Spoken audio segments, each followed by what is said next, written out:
ഞാനിത് guppy farm തുടങ്ങിയിട്ട് 1 വർഷം ആയതേ ഉള്ളൂ. ഇവർ 2 ബ്രീഡ് വെച്ചിട്ടാണ് ഞാനിത് സ്റ്റാർട്ട് ചെയ്തത്. ഇപ്പോൾ എൻ്റെ കയ്യിൽ 100-ൽ കൂടുതൽ വെറൈറ്റികൾ ഉണ്ട് നിലവിൽ. എനിക്കിത് 100% ലാഭമാണ്. തുടക്ക സമയത്ത് എനിക്ക് വലിയ ഐഡിയ ഒന്നുമില്ലായിരുന്നു. കുറച്ച് ഫ്രണ്ട്സിൻ്റെ സഹായത്തോടു കൂടിയാണ് ഞാൻ തുടങ്ങിയത്.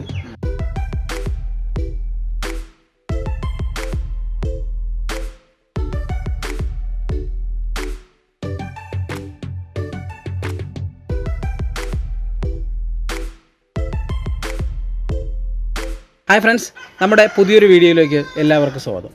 ഇന്നത്തെ വീഡിയോ വളരെ ചുരുങ്ങിയ കാലം കൊണ്ട് കേരളത്തിൽ അലങ്കാര മത്സ്യകൃഷിയിൽ ഇന്ന് ഏറ്റവും കൂടുതൽ ഒരു പ്രചാരത്തിലെത്തി നിൽക്കുകയും അതുപോലെ തന്നെ വളരെ ഏറെ ലാഭകരവുമായിട്ടുള്ള ഒരു അലങ്കാര മത്സ്യകൃഷിയാണ് ഗപ്പി കൃഷി. ഇന്ന് ഗപ്പി കൃഷിയുമായിട്ട് ബന്ധപ്പെട്ട് ഞാൻ തിരുവനന്തപുരം ജില്ലയിൽ കുളത്തൂരിൽ ഒരു ഫിഷ് ഫാം നടത്തുന്ന സതീഷിനെയാണ് ഞാനിന്ന് പരിചയപ്പെടുന്നത്. എൻ്റെ സുഹൃത്തും കൂടെയാണ്. അപ്പോൾ അദ്ദേഹത്തിനടുത്ത് ഗപ്പി കൃഷിയെക്കുറിച്ചുള്ള കൂടുതൽ വിവരങ്ങളെല്ലാം നമുക്ക് ചോദിച്ചറിയാം. ഹായ്. ഓക്കെ. അപ്പോൾ സതീഷ്, ഗപ്പി കൃഷിയൊക്കെ ആയിട്ട് എങ്ങനെ നല്ല രീതിയിൽ പോകുന്നുണ്ടോ? നല്ല ലാഭകരമായിട്ടാണ് എനിക്ക് തോന്നിയിട്ടുള്ളത്. എനിക്ക് മനസ്സിന് സന്തോഷവും കൂടി തോന്നുന്ന ഒരു കാര്യം കൂടി ആയിട്ടാണ്. നമുക്ക് ഇവിടെ ഇപ്പോൾ എത്ര വെറൈറ്റി ഉണ്ട്? ഏതാണ്ട് 100-ൽ കൂടുതൽ വെറൈറ്റി ഉണ്ട്. ഓക്കെ. അപ്പോൾ ഞാൻ ചോദിക്കട്ടെ, ഇപ്പോൾ ഈ ഗപ്പി കൃഷി ഞാനിങ്ങനെ അടുത്ത കാലത്ത് ഭയങ്കര ഡിമാൻഡായിട്ട് ഇങ്ങനെ കാണുന്നുണ്ട്. ഇപ്പോൾ എങ്ങനെയാണ് ഇവിടെ അതിനനുസരിച്ച് ഡിമാൻഡ് ഉണ്ടോ? ഡിമാൻഡ് ഉണ്ട്. ആദ്യത്തേക്കാളും നല്ല മാറ്റം ഇപ്പോഴുണ്ട്. ഡിമാൻഡ് ഉണ്ട്. സതീഷ് ഇവിടെ മെയിനായിട്ട് എന്തൊക്കെയാണ് ചെയ്യുന്നത്? ഫാമാണ് എന്ന് വെച്ചാൽ ഇമ്പോർട്ടഡ് പെയറിനെ വരുത്തിയിട്ട് ഫസ്റ്റ് ക്വാളിറ്റിയിൽ സാധനം അല്ലെ F1 ബാച്ച്. F1 ബാച്ചാണ് നമ്മൾ ഇവിടെ നിന്ന് കൊടുക്കുന്നത്. അപ്പോൾ ഇതിൻ്റെ പ്രജനനമെല്ലാം ഇവിടെ തന്നെയാണ് ചെയ്യുന്നത്. അപ്പോൾ അതിനുള്ള സംവിധാനമൊക്കെ ഇവിടെ എല്ലാം ഉണ്ട്. ഇവിടെ ഫസ്റ്റ് ക്വാളിറ്റി തന്നെ, മെയിനായിട്ട് ഫസ്റ്റ് ക്വാളിറ്റിയാണ് ഞാൻ ഉദ്ദേശിക്കുന്നത്. അത് തന്നെയാണ് പുറത്ത് കൊടുക്കാൻ ഉദ്ദേശിക്കുന്നത്. പുതിയതായിട്ട് ഒരാളൊരു ഗപ്പി കൃഷി ചെയ്യണമെന്ന് താല്പര്യമായിട്ട് സതീഷിനൊന്ന് കണ്ടു കഴിഞ്ഞാൽ എന്തൊക്കെ ഹെൽപ്പ് നിങ്ങൾ ചെയ്യും? എന്നെ കൊണ്ട് എന്തുണ്ടെങ്കിലും, എന്ത് ഹെൽപ്പ് ഉണ്ടെങ്കിലും, എല്ലാ തരത്തിലുള്ള, അതായത് ഇതിന്റെ വളർച്ചയുമായിട്ട് ബന്ധപ്പെട്ട എന്ത് സംശയം ഉണ്ടെങ്കിലും, പ്രജനനവും എല്ലാ കാര്യങ്ങളും എന്ത് സംശയം ഉണ്ടെങ്കിലും പറഞ്ഞു കൊടുക്കും. ഓക്കെ. അപ്പോൾ നമുക്ക് സതീഷിന്റെ ഗപ്പി ഫാമിലെ കൂടുതൽ വെറൈറ്റീസും മറ്റു കാര്യങ്ങളും നമുക്ക് കാണാം. ഇതേത് വെറൈറ്റിയാണ്? എന്താ ഇത് ടച്ചഡ് ബ്ലൂ എന്ന് പറയും. ഒരു പുതിയ സ്റ്റൈലാണ്. ഇപ്പം മാർക്കറ്റിൽ അത്യാവശ്യം വന്നു തുടങ്ങിയതേ ഉള്ളൂ. ഇതെങ്ങനെ ഇമ്പോർട്ട് വെറൈറ്റി ആണ്? ഇത് ഇമ്പോർട്ടഡ് വെറൈറ്റി ആണ്. ഇത് ഇമ്പോർട്ട് ചെയ്ത് വരുത്തിയാണ്. ഇതെല്ലാം മൊസൈക്കാണ്. മൊസൈക്കോ? അല്ല, ഇത് സംഭവം എന്താണ്? ഇത് ബ്രീഡിംഗ് ബോക്സ് ആണ്. ഇത് ഹൈബ്രിഡ് ഗപ്പികളെല്ലാം അതിന്റെ കുഞ്ഞുങ്ങളെ കഴിക്കും. ഇതിന്റെ കുഞ്ഞിനെ ഇത് തന്നെ കഴിക്കാറുണ്ട്. അപ്പൊ അതുകൊണ്ടാണ് നമ്മൾ ബ്രീഡിംഗ് കേജ് ഉപയോഗിച്ച് കഴിഞ്ഞാൽ ഇത് ബ്രീഡ് ആകുമ്പോഴത്തേക്കും ഇതിന്റെ കുഞ്ഞുങ്ങൾ ഈ ഇതിലെ കുഞ്ഞു ഹോൾ വഴി പുറത്തോട്ട് പോവുകയും നമുക്ക് അതിന്റെ കുഞ്ഞുങ്ങളെ സേവ് ചെയ്യാൻ പറ്റും. ഓക്കെ. അതായത് നമ്മളെ ഇതിന്റെ ഈ ദോരം വഴിയില്ലേ? അതെ. അതിലെ ഈ ദോരം വഴി കുഞ്ഞുങ്ങളിങ്ങ് പുറത്തു വരും. നമ്മളെ ഈ മദറിന് ഒരിക്കലും ഇതിന് തമ്മിലുള്ള കോണ്ടാക്ട് കിട്ടത്തില്ല. ഓക്കെ. അപ്പൊ കുഞ്ഞുങ്ങൾ നമുക്ക് സേവ് ചെയ്യാൻ പറ്റും മുഴുവൻ. ഇതിവിടെ സതീഷ് ഇതിനെ ഉണ്ടാക്കി വെക്കുന്നുണ്ടോ? അതെ, സെയിലുണ്ട്. ഗപ്പി കൃഷി ചെയ്യുന്ന ഒരാൾക്ക് ഈ സാധനം നിർബന്ധമാണ്. ബ്രീഡിങ് ചെയ്യണമെങ്കിൽ അതെ ആവശ്യമാണ്, നിർബന്ധമായിട്ട് ആവശ്യമാണ്. ഗപ്പി കൃഷിയിലെ പൈസ കുറയ്ക്കാൻ വേണ്ടിയിട്ടാണോ ഈ പ്ലാസ്റ്റിക് ടാങ്ക് നമ്മൾ ഉപയോഗിക്കുന്നത്? അതെ. പൈസ കുറയ്ക്കാൻ വേണ്ടി. നമുക്ക് പ്ലാസ്റ്റിക് ടാങ്കിൽ കൃത്യമായിട്ട് വളരുന്നുണ്ടോ? വളർച്ചയുണ്ട്. പ്ലാസ്റ്റിക് ടാങ്ക് അല്ല, നിങ്ങൾ വേറെ എന്തൊക്കെയാണ് ഇവിടെ? ഫ്രിഡ്ജ് ഐസ് ഉപയോഗിക്കുന്നുണ്ട്. ഫ്രിഡ്ജ് ഐസ് ആകുമ്പോൾ നമുക്ക് വളരെ വില കുറച്ച് കിട്ടാൻ സാധ്യതയുണ്ടല്ലോ. വില കുറവാണ്, മാർക്കറ്റിൽ കിട്ടുന്നുണ്ട്. നമ്മൾ ഇത് ഉപയോഗിക്കുന്നുണ്ടുള്ള മെയിൻ ഗുണങ്ങൾ എന്തൊക്കെയാണ്? വാട്ടർ ഒത്തിരി ഉള്ളതുകൊണ്ട് ഇതിനകത്ത് വളർച്ച അല്ലെങ്കിൽ അതിന് ഗ്രോത്ത് പെട്ടെന്ന് കൂടുതലുണ്ടാവുന്നു. പിന്നെ അല്ലാതെ വെള്ളം നമുക്കൊരു 30 ദിവസത്തിൽ ഒരിക്കൽ മാറിയാൽ മതിയാവും ഇതിൽ ഫ്രിഡ്ജ് ഫ്രിഡ്ജ് ഐസ് കുറച്ച് വലുതായതുകൊണ്ട് അല്ലേ സ്പേസ് ഇതിന് ഒത്തിരി ഉണ്ട്. അപ്പം നീന്താനുള്ള സ്പേസ് കൂടുതലുള്ളതുകൊണ്ട് അത്രയും ഗ്രോത്ത് പെട്ടെന്ന് ഉണ്ടാവുന്നു.